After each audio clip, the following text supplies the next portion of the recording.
Simon. I've come from a long, long way to see you today, actually from the Heritage Museum that masquerades as a university, that is Durham. Entrance fee, just £9,000 a year. I would grab now because I can see it going up considerably in the near future. So, as you can tell, I'm a wizard. Wizard, it's a funny old word, wizard, isn't it? It's sort of Boris Johnson, wizard, wizard, they used to say on the playing fields. Anyway, so I'm a wizard by day, but by night, I throw off my wizard costume and I become a slightly podgy 45-year-old academic trying to do stand-up. I teach German.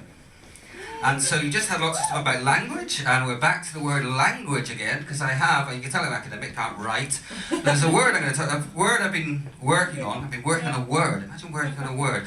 I've been working on a word now for a couple of months, and that word, as you saw there, is Fernweh. And the beauty of that word is it doesn't really have a translation. No one quite knows what it means. I've often thought about it when I sit on platforms, railway platforms, like this morning to Durham University railway station, like Hogwarts, I suppose, really. And I think like other places where I've stood, it's a great moment where you've left, but you haven't quite arrived, you're full of anticipation for the future. That's kind of Fernweh, a flight of fancy, a kind of state of the imagination. A moon on a stick, as it were, if you know what I mean.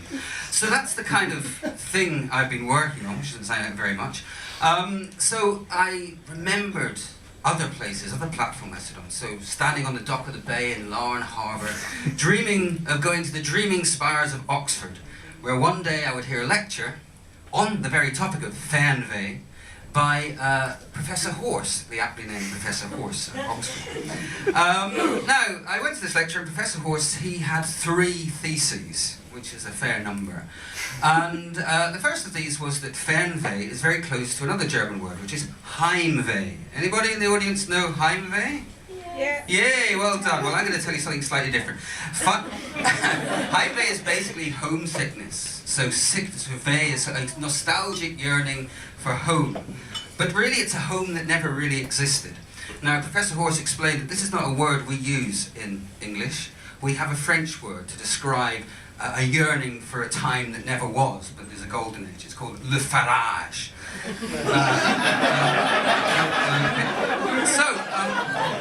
I've been working.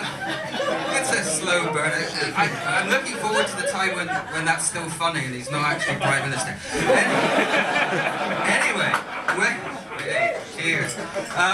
Anyway, so I thought I'd do some research. Now, investigative methods, detective methods, were not so great in the 1980s when Professor Horse was working. Nowadays, we have other things. So for script for this particular evening. Now, my familiar, you'll know what I'm talking about here if you're aware of kind of wizards. My familiar, this is Otter Lee, but he's changed his name today. He's got first up, especially for the occasion. He's Harry P. Otter.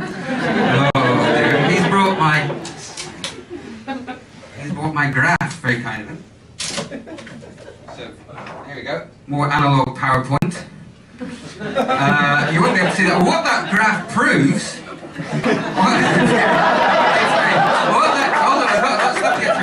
What that graph proves is that Germans started using the word Fernweh in books in 1840. So bugger you, Professor Horse, I know much more than you do. Well, I know a fact. Now, of course, I've still got to do the hard words, haven't I? I've still got to do the hard yards. I've still got to go and look in the library and see, well, what was Germany like in 1840? Why were they talking about Fernweh? And the simple answer is that around 1840, Germany was a very repressive place, run by Prussians.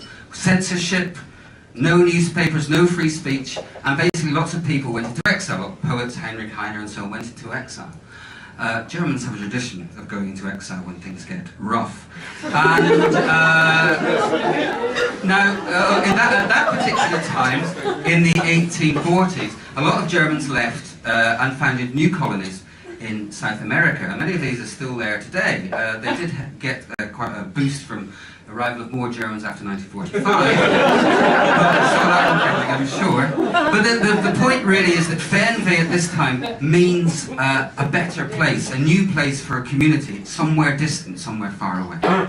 So I've got a couple more examples if I manage to get through them.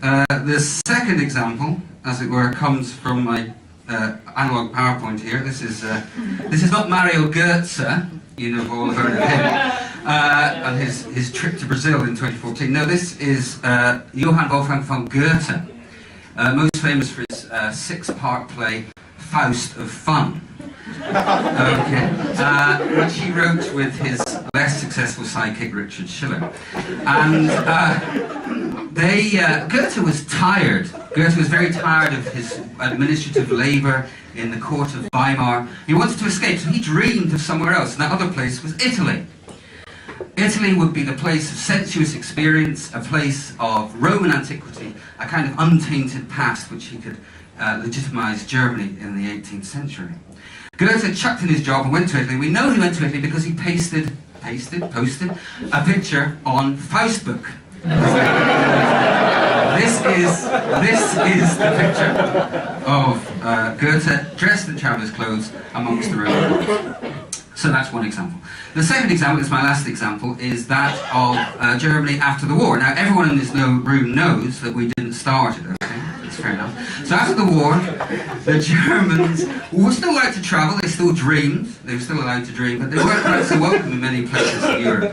However, Ireland, my homeland, was untouched by the war. It had remained neutral.